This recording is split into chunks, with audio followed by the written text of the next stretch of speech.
It is very easy to become quite a color collector when you use watercolor, but I think that in our pursuit of color with character, color with excitement, color that introduces new factors into our work, it's easy to lose sight of just how simple color mixing really can be. So I strongly recommend starting with the three following colors. Manufacturer is not terribly important, but there are reasons that I choose some of the manufacturers that I do. The first is a lemon yellow, and there are lots of variations of this color, but I highly recommend a version made out of PY 175. This is a true greenish leaning yellow color. It is very easy to warm yellow up, and it is not so easy to achieve a really clean sunlight yellow once it's been warmed.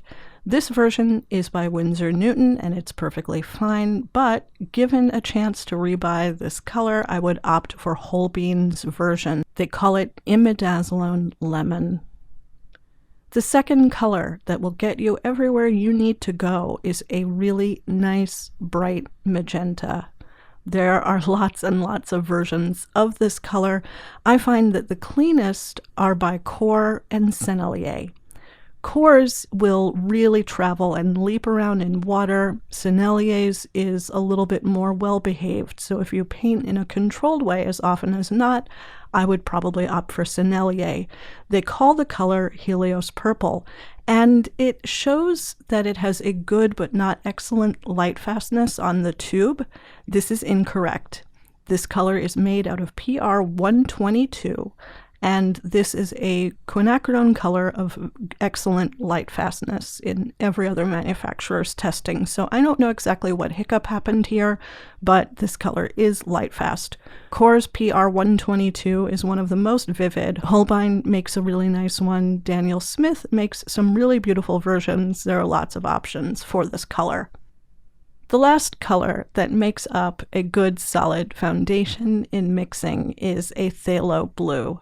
Phthalo blue green shade is preferable. Holbein's version of this color is particularly clear, clean, and beautiful. I've not found one that I like more. Their color name is phthalo blue yellow shade, where everyone else uses green shade as the nomenclature.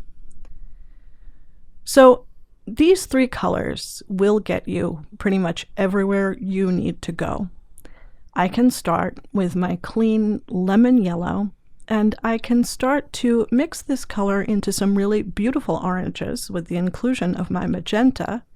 And as you look at my three-color palette, you might be wondering, well, where's your primary red? And the answer to that is that you can actually mix this primary red with a magenta and a small amount of your yellow or mixed oranges. You can see that I can add increasing amounts of my magenta to my existing mixed orange, and this color starts to turn a beautiful tomato red. A primary, quote-unquote, primary red is not a color that you necessarily need on your most minimalistic palette, whereas a magenta absolutely is.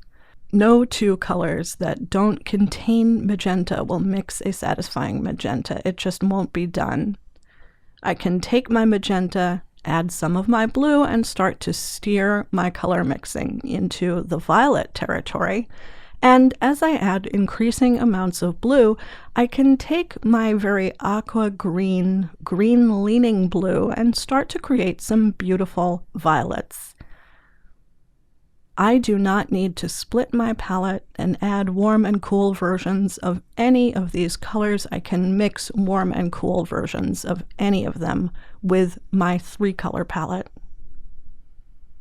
As you see, I can steer past violet back into the direction of my phthalo blue, and by adding increasing amounts of green, bring this spectrum loop all the way back to my cool green-leaning yellow. So I'm able to achieve with three colors what a lot of palettes aim to achieve by quote-unquote splitting the primaries.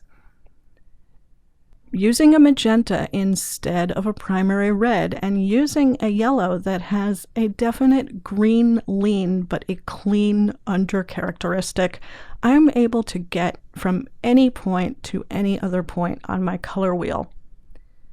So we can mix these incredibly clean, clear, and saturated colors with this palette. But what about muting? What about quieting things down? How do we tone down these colors? Don't I need to go out and get as many earth pigments as I might want in order to soften and make this palette a little bit more naturalistic?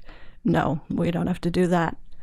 What we can do is simply mix secondary colors and then adjust those secondaries with the color that's been left out of the mix up to that point. This is going to neutralize our color very effectively.